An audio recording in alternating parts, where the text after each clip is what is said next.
Hello friends, welcome to Lakshmi ఒలవులాస్ kitchen. నేను మీ లక్ష్మి.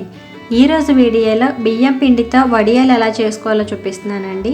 ఇంతకుముందు బియ్యంతో ఎలా చేసుకోవాలో చూపించాను. అలాగే సగ్గుబియ్యం వడియాలు, రాగి పిండి వడియాలు, ఇంకా గుమ్మడికాయ వడియాలు, కర్రీ కోసం మినపప్పుతో వడియాలు, ఇవన్నీ కూడా చూపించాను. వాటి లింక్స్ అన్నీ కూడా డిస్క్రిప్షన్ బాక్స్లో ఇస్తాను, ఒకసారి చెక్ చేయండి. ఇంకా ఈ వడియాలు వచ్చేసి 1 ఇయర్కి సరిపడగా ఎంత క్వాంటిటీలో తీసుకోవాలి పిండి అని డీటెయిల్డ్గా చెప్తున్నానండి. సో వీడియో ఎక్కడ స్కిప్ చేయకుండా చూసేయండి. స్టార్ట్ చేద్దాం. సంవత్సరానికి సరిపడగా వడియాలు ఉండాలి అంటే మనం 1 కిలో బియ్య పిండితోనైనా పెట్టుకోవాలండి. నేను ఇక్కడ 1 కిలో బియ్య పిండితో ఎలా చేసుకోవాలో చూపిస్తున్నాను. ఇక్కడ బౌల్ చూసారా, నేను ఇందులోకి 1 కిలో బియ్య పిండి తీసుకున్నాను. ఈ పిండిని ఒక బౌల్లోకి వేసుకోవాలి. ఇలా మొత్తం వేసుకున్న తర్వాత మనం ఏ కప్పుతో అయితే పిండి తీసుకున్నామో అదే కప్పుతో 1 కప్ వాటర్ వేసుకోవాలి. మనం ఇలా ఒకటే కప్తో తీసుకోవడం వల్ల వాటర్ వేసుకునేటప్పుడు కన్ఫ్యూజ్ అవ్వకుండా ఉంటామండి. అలా కాకుండా గ్లాసులతో కానీ కప్స్తో కానీ తీసుకుంటే చిన్న చిన్న వాటితో కొంచెం కన్ఫ్యూజింగ్గా ఉంటుంది. సో ఇలా వాటర్ వేసుకుని ఉండలు లేకుండా బాగా కలిపి ఉంచుకోవాలి. ఇంకొంచెం పల్చగా కావాలనుకుంటే ఇంకొక కప్పు వాటర్ వేసి కలుపుకోవచ్చు. ఇప్పుడు స్టవ్ ఆన్ చేసి లోతుగా ఉన్న బౌల్ పెట్టుకుని ఇందులో 6 కప్స్ వాటర్ వేయాలండి. 1 కప్పుతో పిండిలో వేసాం కాబట్టి ఇక్కడ 6 కప్స్ వేసుకుంటే సరిపోతుంది. ఈ బౌల్ కొంచెం పెద్దగా ఖాళీగా ఉండేదే పెట్టుకోండి, లేదంటే పిండి పొంగిపోతుంది. ఈ వాటర్ని మూత పెట్టి మరిగించుకోవాలి. ఈ వాటర్ మరిగేలోగా మిక్సీ జార్లో తొక్క తీసి ఉంచుకున్న అల్లం ముక్కలు వేసుకోవాలి. అలాగే 50 గ్రాముల పండుమిర్చి కూడా వేసుకోవాలండి. ఈ రెండు కూడా వాటర్ వేయకుండా గ్రైండ్ చేసుకోవాలి. మీరు కావాలంటే పచ్చిమిర్చి కూడా యూజ్ చేసుకోవచ్చు, కానీ వడియాలకి పండుమిర్చితో చేసుకుంటే చాలా బాగుంటుంది. ఇలా గ్రైండ్ చేసుకుని దీన్ని పక్కన ఉంచండి. ఇలాగ వాటర్ అనేవి కొంచెం వేడిగా అవుతూ ఉంటాయి కదా. ఇప్పుడు మూత తీసుకుని ఇందులో ఒక 1/2 కప్పు వరకు సగ్గుబియ్యం వేసుకోవాలండి. అంటే ఒక 50 గ్రాముల సగ్గుబియ్యం ఉంటాయి.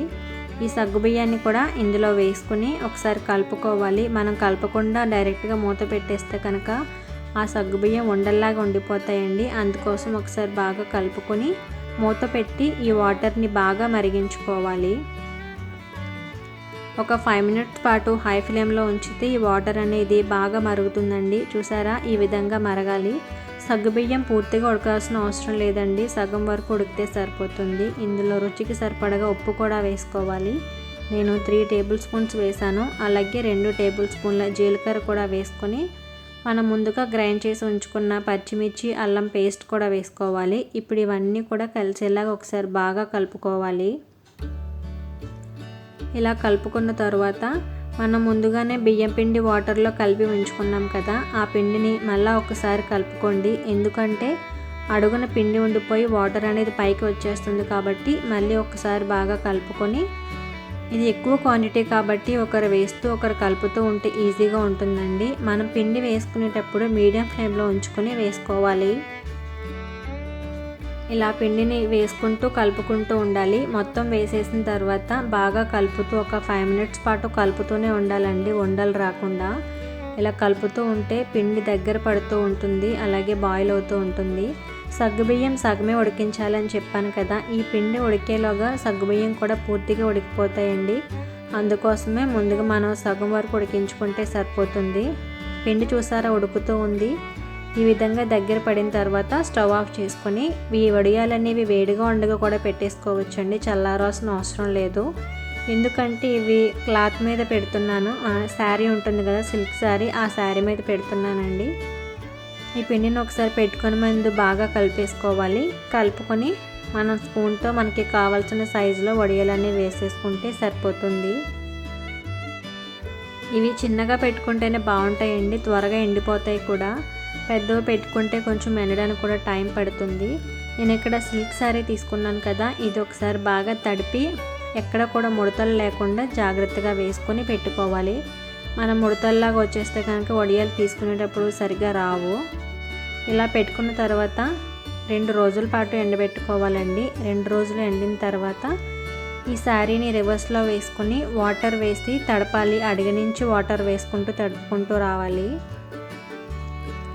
ఇలా తడుపుకొని ఒక 5 మినిట్స్ అలా వదిలేస్తే ఈ వడియాలు అనేవి బాగా నాని ఉంటాయి కదండి, అప్పుడు మనం తీయడానికి ఈజీగా వచ్చేస్తాయి. అదే మనం కవర్పై పెట్టుకుంటే కనుక మనకి ఇలాంటి అవసరం ఏమీ లేకుండా చక్కగా వాటంతట అవే వచ్చేస్తాయి 2 రోజులకి. కానీ చాలామంది కవర్పై కాకుండా అలాంటి క్లాత్ల మీద కూడా చూపించండి అని అడుగుతున్నారని నేను ఇలా శారీ మీద పెట్టి చూపిస్తున్నాను.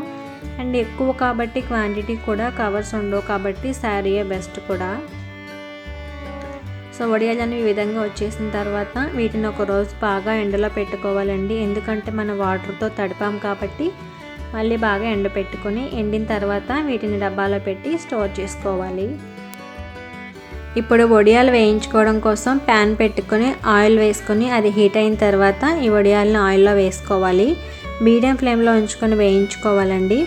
ఎందుకంటే వడియాలు అనేవి బాగా వేగుతాయి. అలా కలుపుకుంటూ వేయించుకుంటూ చక్కగా వేగిపోతాయి. లేదంటే సగం వరకు వేగి సగం పచ్చిగా ఉండిపోతాయి కాబట్టి కలుపుకుంటూ వేయించుకొని తీసేసుకోవాలి. అంతేనండి, సంవత్సరం పాటు నిల్వ ఉండేలాగా సంవత్సరానికి సరిపడగా బియ్యపిండి వడియాలు ఎలా చేసుకోవాలో చూసారు కదా.